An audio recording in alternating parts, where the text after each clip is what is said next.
എന്നെ പകയ്ക്കുന്നവർ കണ്ട് ലജ്ജിക്കേണ്ടതിന് നന്മയ്ക്കായി ഒരു അടയാളം എനിക്ക് തരണമേ.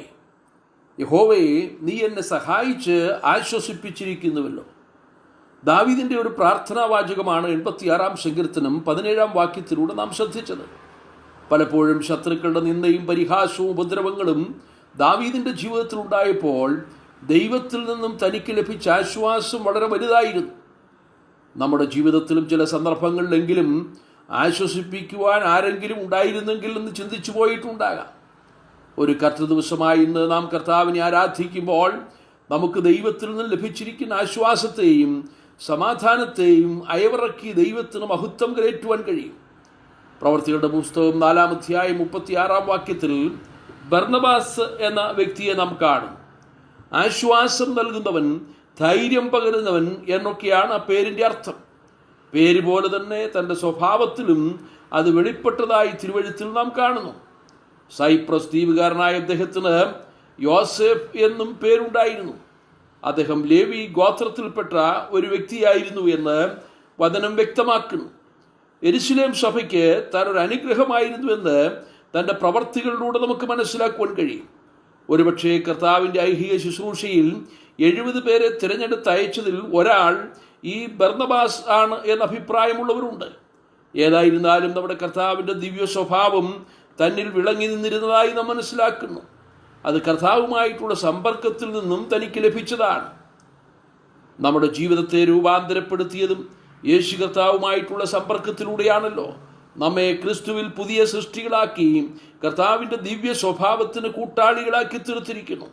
അതിൽ നമുക്ക് സന്തോഷിക്കുകയും ദൈവത്തിന് സ്തോത്രം ചെയ്യുകയും ചെയ്യാം. ബർന്നബാസ് ലേവി ഗോത്രത്തിൽപ്പെട്ട ഒരു വ്യക്തി ആയിരുന്നതിനാലായിരിക്കാം ദൈവാലയത്തെ സ്നേഹിച്ചതുപോലെ തന്നെ ദൈവസഭയെയും സ്നേഹിച്ചു. ആ സ്നേഹത്തിൻ്റെ പ്രവൃത്തിയാണ് 4:37 നാം കാണുന്നത്. തനിക്കുണ്ടായിരുന്ന നിലം വിറ്റ് അപ്പോസ്തലന്മാരുടെ കാൽക്കൽ ആ പണം കൊണ്ടുവന്ന് വയ്ക്കുകയാണ്. ആരും ആവശ്യപ്പെടാതെ തന്നെ ദൈവജനത്തിൻ്റെ ഉദവിക്ക് ആവശ്യമായ പണം മനഃപൂർവ്വമായി ദാനം ചെയ്യുന്നു. അതുകൊണ്ട് അവരുടെ ഇടയിൽ മുട്ടുള്ളവർ ആരും ഉണ്ടായിരുന്നില്ല. അന്യോന്യം കരുതുവാനും സ്നേഹിക്കുവാനും ബുദ്ധിമുട്ട് അനുഭവിക്കുന്നവരുടെ ആവശ്യങ്ങളിൽ സഹായിപ്പാനും കഴിയുന്ന ബർന്നബാസിനെ പോലെയുള്ളവർ ഇന്നും സഭകളിൽ ഉണ്ടായിരുന്നെങ്കിൽ എത്ര നന്നായിരുന്നു. ബർന്നബാസിൻ്റെ മറ്റൊരു പ്രത്യേകത മറ്റുള്ളവർക്ക് ധൈര്യം പകരുന്നവനായിരുന്നു എന്നുള്ളതാണ്. പ്രവർത്തികളുടെ പുസ്തകം 11-ാം അധ്യായം 23-ാം വാക്യത്തിൽ അന്ത്യോക്യയിൽ ചെന്ന ബർന്നബാസ് പീഡകളാൽ ധൈര്യഹീനരായി തീർന്ന വിശ്വാസികളെയാണ് കാണുന്നത്.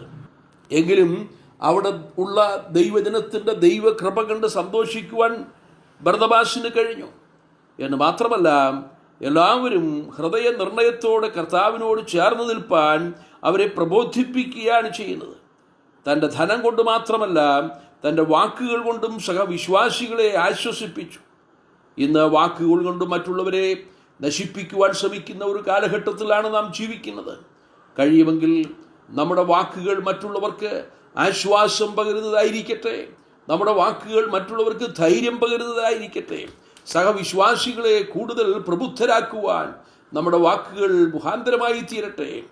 കർത്താവ് നമ്മെക്കുറിച്ച് ആഗ്രഹിക്കുന്നതാണ്. വളരെ ഉത്സാഹത്തോടെ ബർന്നബാസ് സുവിശേഷ പ്രവർത്തനത്തിൽ ജാഗരിച്ചിരുന്നുവെന്ന് നമുക്ക് പ്രവർത്തികളുടെ പുസ്തകം 13-ാം അധ്യായം പ്രാരംഭവാക്യങ്ങളിലൂടെ മനസ്സിലാക്കുവാൻ കഴിയും. പൗലോസിൻ്റെ ആദ്യ മിഷണറി യാത്രയിൽ തന്നെ പൗലോസിനോടുകൂടെ യാത്ര ചെയ്ത വ്യക്തിയാണ് ബർന്നബാസ്. സുവിശേഷത്തിൻ്റെ അഭിവൃദ്ധിക്ക് വേണ്ടി തന്നാൽ ആവോളം പ്രവർത്തിക്കുവാനായിട്ടിടയായിത്തീർന്നു. ഇത്ര ശ്രേഷ്ഠമായ സ്വഭാവ ഗുണങ്ങളുള്ള ബർന്നബാസിനെ സംബന്ധിച്ച് ദൈവാത്മാവ് തന്നെ രേഖപ്പെടുത്തിയിരിക്കുന്നത് പ്രവർത്തികളുടെ പുസ്തകം 11:24 നാം ഇപ്രകാരം വായിക്കുന്നു: അവൻ നല്ല മനുഷ്യനും പരിശുദ്ധാത്മാവിനാലും വിശ്വാസത്താലും നിറഞ്ഞവനുമായിരുന്നു. നല്ല മനുഷ്യനെന്ന് വിശേഷിപ്പിക്കത്തക്ക നിലയിൽ ഈ ലോകത്തിൽ ആരും തന്നെ ഇല്ലല്ലോ. എല്ലാവരും പാപം ചെയ്ത് ദൈവതേജസ്സ് നഷ്ടപ്പെട്ടവരാണ്. എന്നാൽ ഒരുവനെ ക്രിസ്തുവിൽ പുതിയ സൃഷ്ടിയാക്കി തീർക്കുമ്പോൾ കർത്താവായ യേശു ക്രിസ്തുവിലുള്ള വിശ്വാസത്താൽ അവർ പുതിയ സൃഷ്ടികളായി തീരുകയും അവർ നല്ല മനുഷ്യരെന്ന് പറയത്തക്ക നിലയിൽ ആ ദിവ്യ സ്വഭാവത്തിന് കൂട്ടാളികളായി തീരുകയും ചെയ്യുകയാണ്. അങ്ങനെയുള്ളവർ പരിശുദ്ധാത്മാവിനാലും വിശ്വാസത്താലും നിറഞ്ഞവരായിരിക്കും. കർത്താവ് നമുക്ക് ആശ്വാസം നൽകി നമ്മെ ധൈര്യപ്പെടുത്തിയ സന്ദർഭങ്ങൾ നമുക്ക് ഓർക്കുവാൻ കഴിയും.